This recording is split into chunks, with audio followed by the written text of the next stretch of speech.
وما أرسلناك إلا رحمة للعالمين.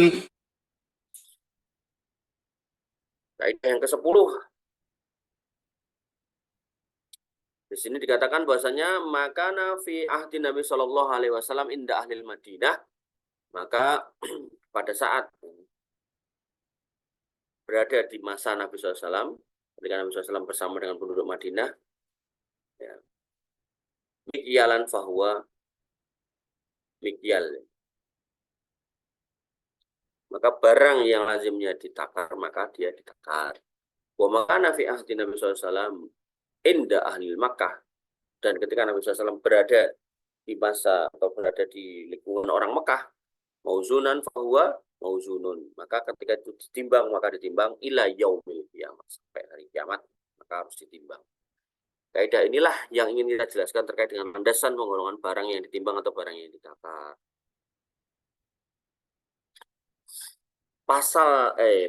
Persisnya tatkala kita hendak menukar barang ribawi yang sejenis emas perak dengan perak atau emas tukar perak,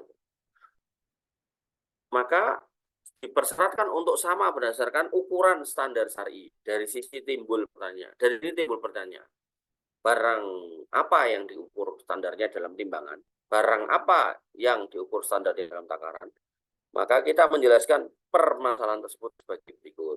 1, seluruh biji-biji termasuk barang yang bisa ditakar. Hal ini mencakup barang-barang seperti gandum halus, gandum kasar, jawut, dan seterusnya. Kemudian seluruh benda cair adalah barang yang juga bisa ditakar, susu, yogurt, minyak, madu, dan seterusnya. Maka tatkala hendak bertukar antara madu dengan madu, maka harus diukur dengan ukuran yang sama, yaitu takaran. Begitu pula gandum dengan gandum, maka harus diukur dengan ukuran yang sama, yaitu takaran lagi.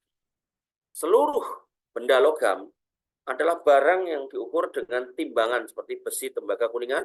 Maka ini adalah pendapat mazhab Hanafi dan Hambali. Maka yang benar tidaklah berlaku hukum riba kecuali pada emas dan perak. Sedangkan menurut pendapat Syaikhul Ibnu Taimiyah, emas dan perak dan apa yang termasuk sebagai alat tukar atau alat pembayarannya. Bulu dan sejenisnya termasuk barang-barang yang ditukar dengan timbangan seperti wol pada waktu itu. Sutra, kapas. Jadi orang yang punya kulit itu waktu itu bisa dibuat baju, suka ditukarkan dengan orang yang punya kapas, ditukarkan dengan orang yang punya wol dari bulu domba dan seterusnya. Maka segala hal yang menjadi bahan baku pakaian termasuk barang yang diukur dan ditakar. Dan kurma dan sejenisnya termasuk barang yang diukur dan ditakar. Kaidah mengatakan bahwa barang apa saja yang dikenal di kalangan masyarakat penduduk Madinah pada zaman Nabi SAW sebagai takaran, maka barang itu tetap harus ditakar dengan takaran yang tepat. Hal ini berlaku selamanya. Sama juga halnya seperti biji-bijian dan benda-benda cair. Demikian pula segala barang yang dikenal oleh penduduk Mekah pada zaman Nabi SAW sebagai barang timbangan, maka dianggap sebagai barang yang diukur dengan timbangan selamanya. Wallahu ta'ala alam. Kemudian seperti benda logam emas perak, hal ini ditunjukkan oleh hadis Nabi SAW yang berbunyi takaran itu dengan takarannya penduduk Madinah dan timbangan itu dengan timbangannya penduduk Mekah. Ya, dalilnya tadi di atas itu. Kemudian sebagian ulama berkata, emas dan perak diukur dengan timbangan. Adapun 4 barang ribawi lainnya diukur dengan takaran. Ada pendapat kayak gitu. Adapun sebaliknya, maka dikembalikan kepada menurut kebiasaan masyarakat setempat. Contoh, menukar sekantong beras dengan sekantong beras. Hal ini tidak boleh, karena beras termasuk barang yang ribawi, maka tidak boleh ditukar dalam keadaan diukur dengan ukuran yang standar. Demikian yang bisa kita sampaikan dan kita diskusikan. Kurang lebih mohon maaf. Assalamualaikum warahmatullahi wabarakatuh. Assalamualaikum warahmatullahi wabarakatuh.